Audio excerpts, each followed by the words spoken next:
आज की वीडियो में हम एक्सरसाइज 3.3 के बचे हुए क्वेश्चन मतलब क्वेश्चन नंबर 3 को करने जा रहे हैं। तो हम यूज तो सब्स्टिट्यूशन मेथड का ही करेंगे।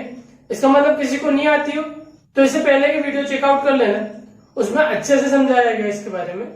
और सबसे खास बात जो है इस क्वेश्चन की वो है कि क्वेश्चन के थ्रू इक्वेशन बनाना है। इससे पहले हमें डायरेक्ट इक्वेशन मिली थी, अब हमें क्वेश्चन की लाइन से इक्वेशन बनानी। इसलिए एक बार सबसे पहले तुम ही कोशिश करके देखना और उसके बाद चेक करके देखना। तो स्टार्ट करते हैं क्वेश्चन नंबर 3, उसका फर्स्ट बिट से। क्वेश्चन नंबर 3 है, from the pair of linear equation for the following problem and find their solution bye substitution method. Method का नाम दिया सब्स्टिट्यूशन, मतलब लगानी सब्स्टिट्यूशन मेथड है। इसके अलावा हमें सबसे पहले लीनियर इक्वेशन फॉर्म करनी है और उसके बाद उसके सॉल्यूशन निकालना है सब्स्टिट्यूशन मेथड से। तो सबसे पहला बिट पढ़े, the difference between two number is 26 and one number is 3 times the other, find them. Okay, equation बनानी है और दो वेरिएबल है हमारे पास, मतलब दो चीजों को हम एक को x और एक को y मान सकते हैं। और वेरिएबल में नाम कुछ भी दे सकते हैं, बट ऑर्थोडॉक्स तरीके से देखें तो हम x और y ही रखते आ रहे हैं, इस कारण से x और y ही यूज करेंगे। तो the difference between two number, दो नंबर के बीच का डिफरेंस बता रखा है। इसका मतलब सबसे पहले तो सपोज कर ले, let first number equal to x, second number equal to y। तो ये दो नंबर हमने मान लिए। अब हमने जो पहली कंडीशन पढ़ी है वो ये है कि द डिफरेंस बिटवीन, डिफरेंस मतलब दोनों को माइनस करने पे जो आंसर आ रहा है वो है 26।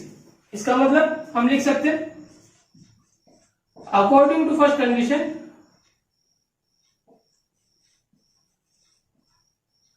दोनों का माइनस मतलब x minus y equal to 26। अब इसी लाइन लिखने के साथ में हमने x को बड़ा नंबर ही लिख दिया है, क्योंकि दोनों को माइनस करने में प्लस का 26 आया, इसका मतलब ये नंबर बड़ा है। तो यहाँ पे हम लार्जर नंबर और स्मॉलर नंबर भी लिख सकते थे। आगे लिखा one number is 3 times other, इनमें से एक नंबर दूसरे का 3 टाइम्स है, तो ऑब्वियसली जो 3 टाइम्स है वो बड़ा होगा, और हमने बड़ा नंबर x को ही लिख दिया है इस कंडीशन के हिसाब से। तो यही बात ध्यान रखते हुए अगली कंडीशन लिखे। सेकंड कंडीशन, बड़ा वाला नंबर हमने x लिया है, तो x इक्वल टू 3 टाइम्स है अदर के, तो 3 टाइम्स मतलब मल्टीप्लाई अदर में है अपना y। अब हमें x और y मतलब दोनों नंबर्स की वैल्यू निकालनी है। सोल्व करके देखते हैं जैसे हमेशा करते हैं। इस इक्वेशन को इक्वेशन फर्स्ट, इसको सेकंड दिया है। अगली लाइन में हम हमेशा किसी एक इक्वेशन में से किसी भी एक वेरिएबल की वैल्यू निकालते थे, और यहाँ पे तो किसी एक वेरिएबल की वैल्यू दे रखी है हमें, तो हमें निकालने की जरूरत ही नहीं है। इसका मतलब इस वाली को डायरेक्ट इसमें पुट कर सकते हैं। तो लिखेंगे put value of x in equation first. इस वाली में से x की वैल्यू हम इक्वेशन फर्स्ट में पुट करेंगे। तो फर्स्ट थी x मतलब 3y minus y equal to 26। 3y में से y माइनस करेंगे तो 2y इक्वल टू 26, और y इक्वल टू हो जाएगा 26 डिवाइड बाई 2। 2 और y आपस में मल्टीप्लाई में थे, तो 2 इधर गया डिवाइड में पहुंच गया। इस हिसाब से y की वैल्यू आ जाएगी 13। अब नेक्स्ट स्टेप में हम बचे हुए वेरिएबल की वैल्यू निकालते थे, जिसकी वैल्यू अभी तक हमें नंबर के फॉर्म में नहीं पता है, मतलब x की वैल्यू। तो हम निकालेंगे put value of y in equation second. इस वैल्यू को इक्वेशन सेकंड मतलब इसमें रखना है। इक्वेशन सेकंड है x इक्वल टू 3y, 3 इंटू वाई की वैल्यू है 13, तो x की वैल्यू हो जाएगी 39। और चेक करके देख सकते हो 13 3 39, ये वाली इक्वेशन तो पूरी है इसी। 39 में 13 माइनस करोगे 26 आता है। इसका मतलब हमारे जो दो नंबर थे वो एक है 13 और एक है 39, और इसी को हमको लास्ट में लिखना है। So first number equal to x equal to 39, second number equal to y equal to 30, और ये बात को हमको लास्ट में लिखना है। ओके, समझ के देख लो। अगले क्वेश्चन पे चलते हैं। खुद से बनाने की कोशिश करो इक्वेशन को, फिर चेक करो। तो सेकंड दिया the larger of to supplementary angles. अच्छा, सप्लीमेंट्री एंगल्स को समझ लें। सप्लीमेंट्री एंगल्स ऐसे एंगल्स जिनका टोटल सम होता है 180 डिग्री। तो ये बात हमको यहाँ पे एक इक्वेशन बनाने के लिए फायदा दे सकती। तो question the larger of to supplementary angles, ऐसे दो एंगल जिनका सम 180 है उसमें से बड़ा वाला larger angle exceed the smaller by 18 degree, वो छोटे वाले से 18 डिग्री ज्यादा है, फाइंड दे। तो हमें निकालना है दोनों एंगल्स को। तो जैसे पहले लिखा था वैसे शुरुआत करें। Let smaller angle equal to x and larger angle equal to y. According to first condition, दो कंडीशन में से एक कंडीशन तो हमको दी है कि दोनों का सम हो रहा है 180 डिग्री। क्यों? क्योंकि वो सप्लीमेंट्री एंगल है। तो हम लिख सकते हैं x plus y equal to 180 degree, और इसको इक्वेशन फर्स्ट मान लेते हैं। अगली क्वेश्चन देखें जो कि सेकंड कंडीशन से मिलेगी।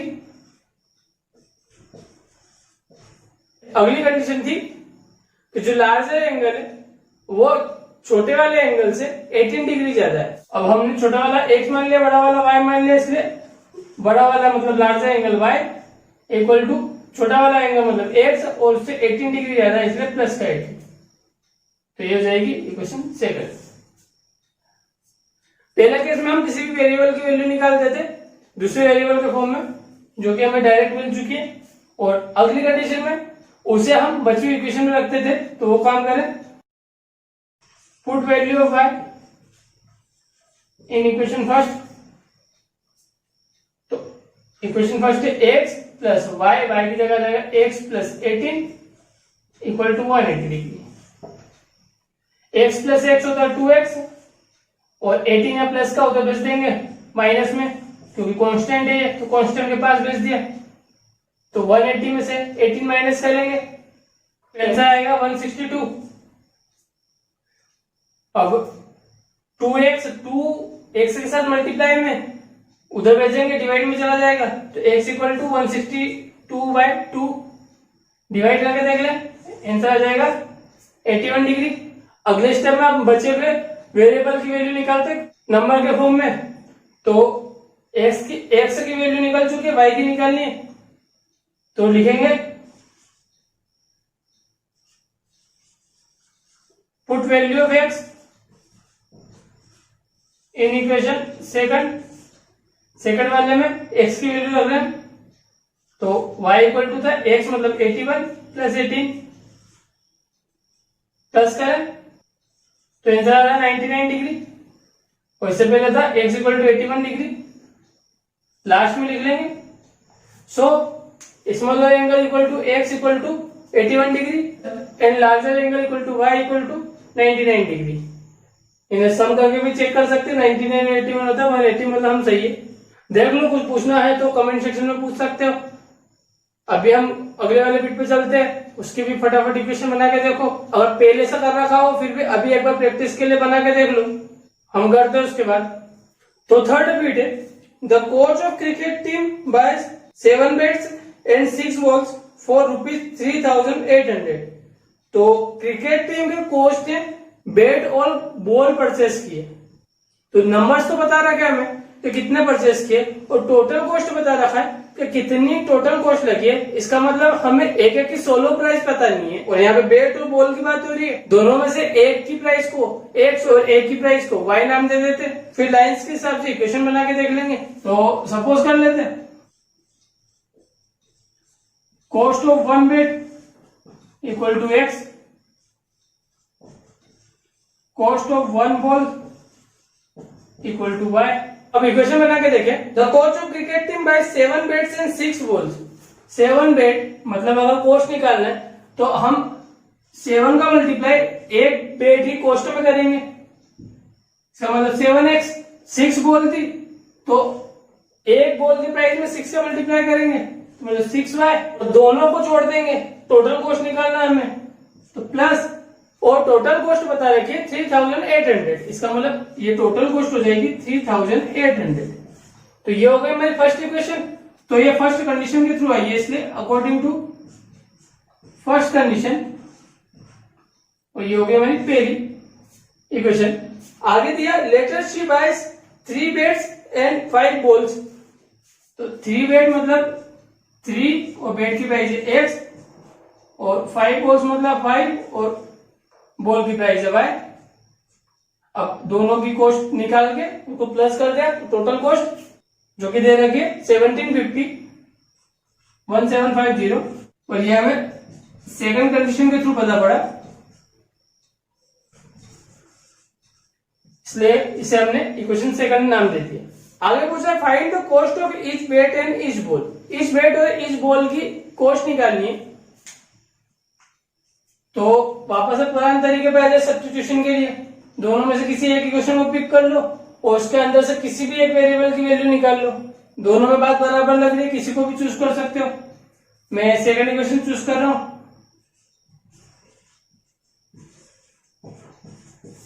अब इसमें से मैं x की वैल्यू निकालने वाला हूं, इसलिए 5 को प्लस का इधर भेज देंगे माइनस में और 3 मल्टीप्लाई में इधर आएगा डिवाइड में।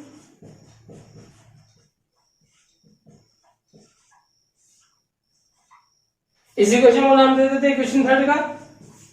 अब ये x की वैल्यू को पुट करेंगे वो वाली इक्वेशन में जिसका यूज नहीं किया हमने, और हमने यूज किया तो सेकंड का फर्स्ट का नहीं किया, मतलब इसमें पुट करेंगे। इक्वेशन थी 7x, तो 7x की जगह आ जाएगा 1750 minus 5y divide by 3 plus 6y equal to 3800।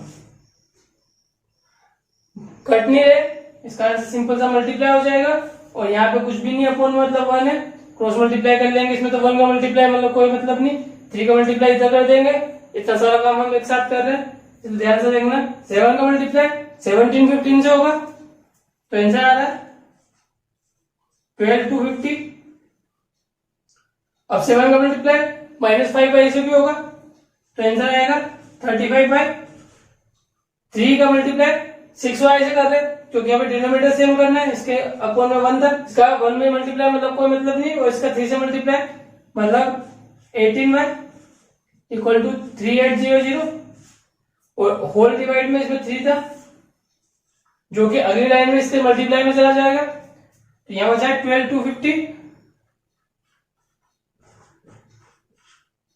Minus का 35y प्लस का 18y प्लस माइनस माइनस हो जाएंगे, तो 17 आंसर आ रहा है, मतलब 17y बड़ा नंबर माइनस का, इसलिए माइनस का 17y इक्वल टू में आ रहा है 3800 मल्टीप्लाई हो रहा है 3 से, तो आंसर है 11400।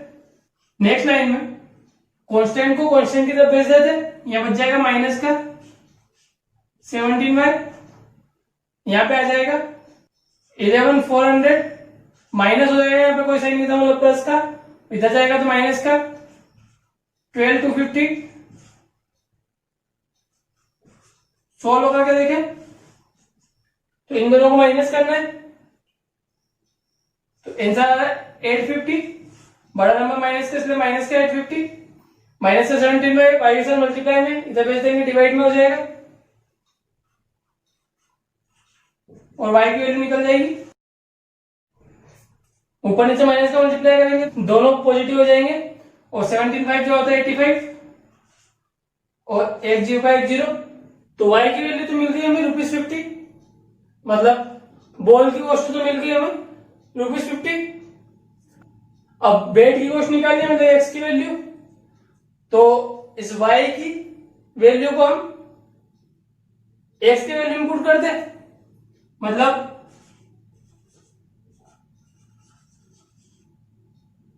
Put value of y in equation third. Equation third थी x equal to 7050 minus 5y, अब y की वैल्यू है 50 होल अपॉन 3। सोल्व करें 1750 माइनस 5 इंटू 50 होता है 250 डिवाइड बाई 3। अब 7050 में से 250 माइनस करें तो आता है आंसर 1500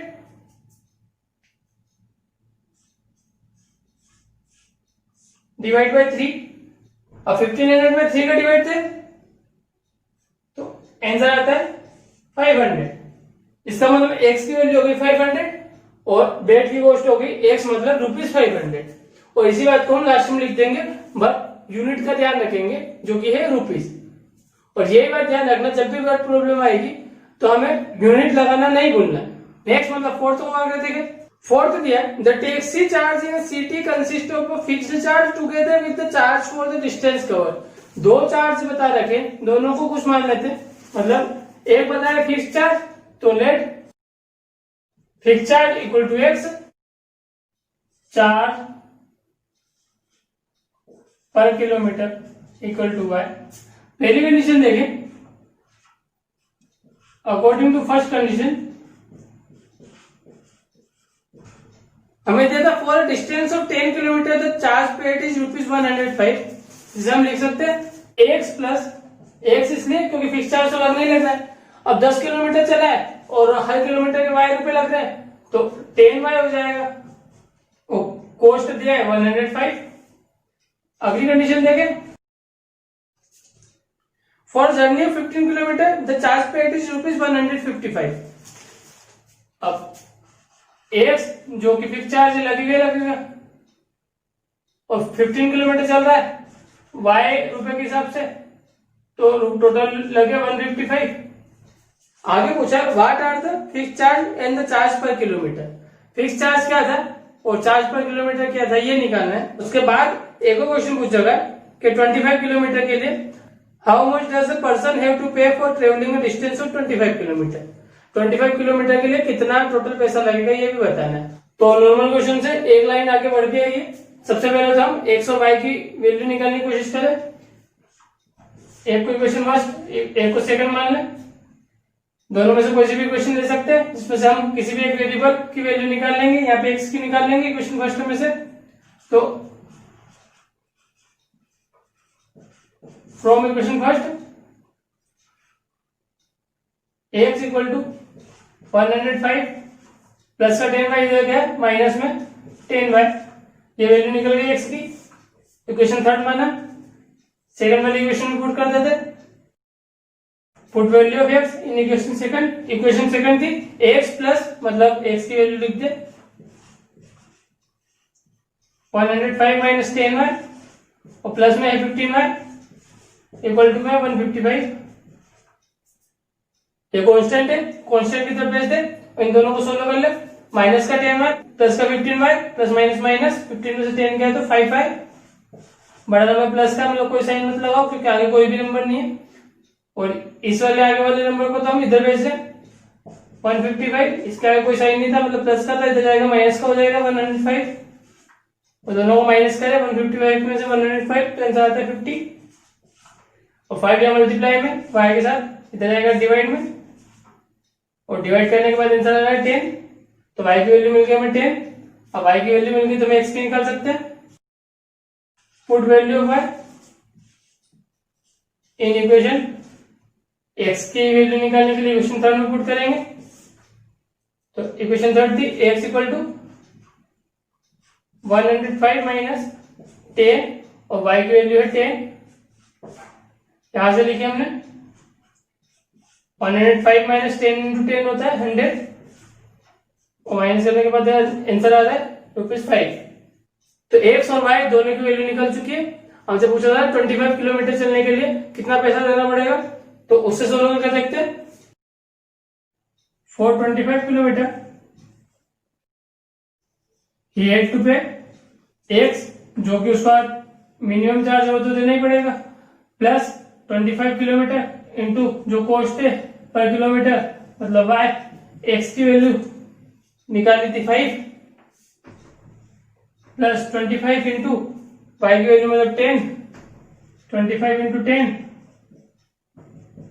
25 इंटू 10 होता है 250 और 250 और 5 को प्लस किया तो 255। इसका मतलब 25 किलोमीटर के लिए उसे टोटल मिलाकर ₹255 देना पड़ेगा। वही चीज लास्ट टाइम में हमें ध्यान रखना है यूनिट का। दोनों बातें पूछी थी, फिक्स चार्ज कितना है तो लिखेंगे ₹5, चार्ज पर किलोमीटर कितना है देखेंगे ₹10 और 25 किलोमीटर के लिए कितना पे करना पड़ा तो लिखेंगे ₹255। ओके, अगले क्वेश्चन की ओर बढ़ते हैं। फिफ्थ बिट की ओर बढ़े। A fraction become 9/11 if 2 is added to both the numerator and denominator। पहली लाइन से समझ में आया कि एक फ्रैक्शन के बारे में बात हो रही है। अब इसमें न्यूमरेटर और डिनोमिनेटर दोनों के अंदर कुछ जोड़ा गया है जो कि 2 है, बट न्यूमरेटर और डिनोमिनेटर की जरूरत है। इसका मतलब हमें जो मानना है वो न्यूमरेटर और डिनोमिनेटर को मानना है, तो वही बात लिख लेते हैं। Let numerator equal to x and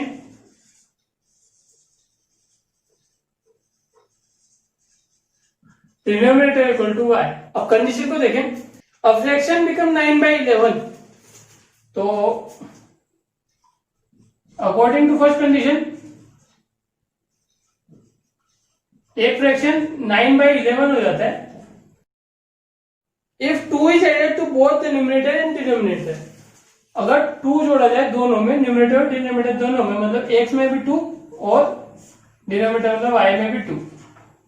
अब नॉर्मल इक्वेशन जैसा तो है नहीं है, इसे थोड़ा सोल्व कर लेते हैं। 11 यहाँ डिवाइड में इधर भेजेंगे मल्टीप्लाई में, और y+2 यहाँ डिवाइड में इधर भेजेंगे तो मल्टीप्लाई में। तो 11 को यहाँ पे भेजना है, तो इसे हम लिखेंगे 11 ब्रैकेट x+2 तो मल्टीप्लाई में है, और 9 के साथ मल्टीप्लाई में हो जाएगा y+2। सोल्व कर लेते हैं। 11x plus 11 2 22 equal to 9y plus 9 2 18। अब इतना कर ही लिया हमने, तो इसी में से किसी एक वेरिएबल की वैल्यू निकाल लेते हैं। मैं y की वैल्यू निकाल रहा हूं, तो 18 को पहले यहां माइनस में भेजना पड़ेगा। 11x प्लस 22 प्लस का इसलिए माइनस में भेजें इक्वल टू 9y। अब आंसर आएगा 11x प्लस 22 में से 18 माइनस किया तो 4 इक्वल टू 9 मल्टीप्लाई में इधर गया तो डिवाइड में 9y इक्वल टू, तो ये y की वैल्यू मिल गई। सेकंड कंडीशन लेते हैं और उसमें y की जगह इसको पुट कर देंगे, तो इसी इक्वेशन फर्स्ट मान लेते हैं इस बार। इसका मतलब इस बार हम बचे हुए दोनों इक्वेशन को नाम फर्स्ट और सेकंड नहीं दे रहे, क्योंकि उन्हें सोल्व करना पड़ गया थोड़ा सा, तो काम बढ़ाने के बजाय यहीं पे हमने एक की वैल्यू निकाल ली। सेकंड कंडीशन के हिसाब से 3 is added to both the numerator and denominator it becomes 5/6। Find the fraction. Fraction बताना है, अगर 3 न्यूमरेटर और डिनोमिनेटर दोनों में जोड़ा जाए तो 5/6 बन जाएगा। तो अकॉर्डिंग टू सेकंड कंडीशन, अगर न्यूमरेटर और डिनोमिनेटर दोनों में 3 जोड़ा तो वो 5/6 बन जाएगा। सोल्व करके देखें, क्रॉस मल्टीप्लाई, तो 6x प्लस 3 में मल्टीप्लाई हो जाएगा और 5 का y+3 में। 6 का मल्टीप्लाई करने पे आ रहा है 6x प्लस 6 3 18 इक्वल टू 5 का मल्टीप्लाई करने पे आ रहा है 5y प्लस 5 3 15। अब y की वैल्यू पुट कर सकते हैं इसके अंदर, तो put value of y from equation first. Normally तुम हमेशा अपन जिस तरीके से करते आ रहे हो उस तरीके से भी कर सकते हो, अगर इस चीज को समझने में प्रॉब्लम आए तो। मतलब पहले हम इसे सोल्व करके इक्वेशन फर्स्ट, इसे सोल्व करके इक्वेशन सेकंड नाम देंगे, उसके बाद किसी एक वेरिएबल की वैल्यू निकालेंगे, फिर अगले में पुट करेंगे, मतलब जो अभी तक करते आ रहे हैं वो सारी चीजें। बट क्वेश्चन काफी ज्यादा बड़ा हो जाएगा, इसलिए हम इस तरीके से कर रहे हैं। y की वैल्यू पुट करने के साथ में प्लस का 15 साइड में भेजूंगा तो माइनस का 15 हो जाएगा, तो 6x प्लस 18 माइनस का 15 इक्वल टू 5। y की वैल्यू हो जाएगी जो यहाँ पे है हमारे पास 11x plus 4 divide by 9। Solve करें, 6x 18 में से 15 माइनस करेंगे तो आंसर आएगा 3। 9 या डिवाइड में कट तो होना नहीं है, इसलिए तो मल्टीप्लाई में भेज देते। 5 का मल्टीप्लाई इन दोनों में कर देंगे, तो 5 का 11 से मल्टीप्लाई करेंगे 55x प्लस 5 का 4 से करेंगे तो 20। इसे सोल्व कर लेते हैं और 20 या प्लस का इस साइड में भेज देंगे माइनस में, तो 9 6 जा 54x, 9 का 3 से मल्टीप्लाई करेंगे तो आ जाएगा 27 प्लस का 20 इस साइड में ले जाएंगे तो माइनस का 20 हो जाएगा इक्वल टू बच जाएगा केवल 55x। अब 54x को इस साइड में ले जाते माइनस का हो जाएगा और यहाँ पे सोल्व कर लेते 27 माइनस 20 मतलब 7 equal to 55x minus 54x। तो 7 इक्वल टू हो जाएगा 55x में से 54x माइनस 1x बचा, तो x की वैल्यू आ गई 7। अब इसे पुट कर देते इक्वेशन फर्स्ट में, मतलब y की वैल्यू में, put value of x in equation first, तो y की वैल्यू हो जाएगी 11x, x की वैल्यू 7 प्लस 4 डिवाइड बाई 9, 11 से 77 प्लस 4 डिवाइड बाई 9, और 77 और 4 होता है 81 डिवाइड बाई 9, 9 9 से 81 होता है, तो y की वैल्यू आ गई है 9। पर हमें पूछा था फ्रैक्शन, तो न्यूमरेटर और डिनोमिनेटर को लिखने की जरूरत नहीं है, फ्रैक्शन को लिखने की जरूरत है, तो लिखेंगे so fraction equal to x upon y, x की वैल्यू है 7 और y का है 9, तो 7/9। यह हो गया हमारा बीट नंबर 5। अच्छे से देख लो, थोड़ा सा अलग है क्वेश्चन, मतलब लाइंस ज्यादा है पर करने में कुछ अलग नहीं था। अगले क्वेश्चन की ओर बढ़े, तो क्वेश्चन में दिया 5 years hence the age of Jacob will be thrice time that of his son। तो दो जनों के बारे में बात है, एक जेकब और एक उसका सन। एज को मान लेते, age of Jacob equal to x and age of his son equal to Y.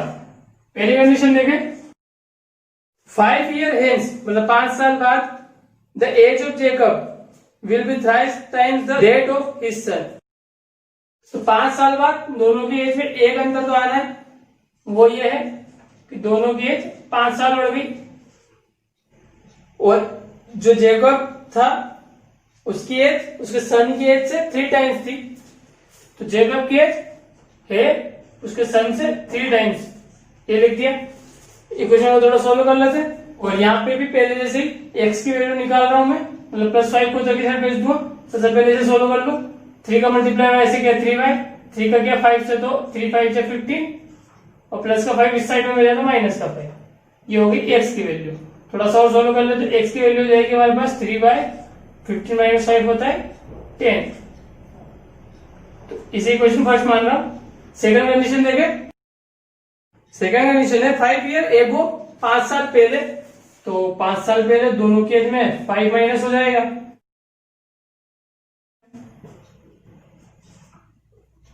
अभी इक्वल साइन नहीं लगा सबसे। Jacob's age was 7 times that of his son. Jacob की एज उसकी सन की एज की 7 टाइम है, तो हमें सन के एज में 7 का मल्टीप्लाई कर दिया ताकि दोनों की एज बराबर हो जाए, इसलिए इक्वल का साइन फिर लगा पाए हम। अब इसे सोल्व कर ले, अब हम x की वैल्यू रख सकते हैं इक्वेशन फर्स्ट से, put value of x from equation first, तो x की वैल्यू 3y प्लस 10 जो यहाँ रख दिया हमने, 3y प्लस 10 माइनस का 5 इक्वल टू 7 का मल्टीप्लाई हो रहा है 7y से, और 7 का मल्टीप्लाई हो रहा है 5 से, मतलब 35। 3y को इस साइड में भेज देते हो, माइनस 35 को इस साइड में भेज देते। सबसे पहले सोल्व करें, 10 माइनस 5 होता है 5, माइनस का 35 इस साइड में आ जाएगा तो प्लस का 35 हो जाएगा, और 3y यहाँ पे कोई साइड नहीं, मतलब प्लस का था, इधर जाएगा तो माइनस का हो जाएगा। 7y में से 3y गए तो 4y बचता है, 35 4 5 होता है 40, और y की वैल्यू निकालनी तो 4 को डिवाइड में भेज देंगे 40 के, तो 4 और 40 में 4 का डिवाइड करेंगे तो आंसर आएगा 10। इसका मतलब y की वैल्यू हो गई 10। x की वैल्यू निकाल के देखते हैं, इक्वेशन फर्स्ट में पुट कर रहे हैं y की वैल्यू, क्योंकि वहीं पे x की वैल्यू मिलेगी हमें, तो वो थी x इक्वल टू 3, y की वैल्यू है 10 प्लस 10, 3 10 जा होता है 30 प्लस 10 इक्वल टू 40। तो लास्ट में इसे वापस से लिखेंगे, so age of Jacob equal to x equal to 40 years and age of his son equal to y equal to 10 years। Okay, आज का वीडियो यहीं पे खत्म कर रहे हो। इसी के साथ हमारी एक्सरसाइज 3.3 कंप्लीट हो गई है। अच्छी प्रैक्टिस के लिए इसकी इक्वेशन खुद ही बना के देखना, सोल्व हो तो वैसे भी तुम कर लोगे, अगर तुमने सब्स्टिट्यूशन मेथड अच्छे से सीख लिए तो तो अगले वीडियो में वापस से मिलेंगे, तब तक अपना ध्यान रखना, हमेशा खुश रहना, बड़े सपने देखना और उन्हें पूरा करने की पूरी कोशिश करते रहना। और एक बात अच्छे से ध्यान रखना, यू आर द बेस्ट।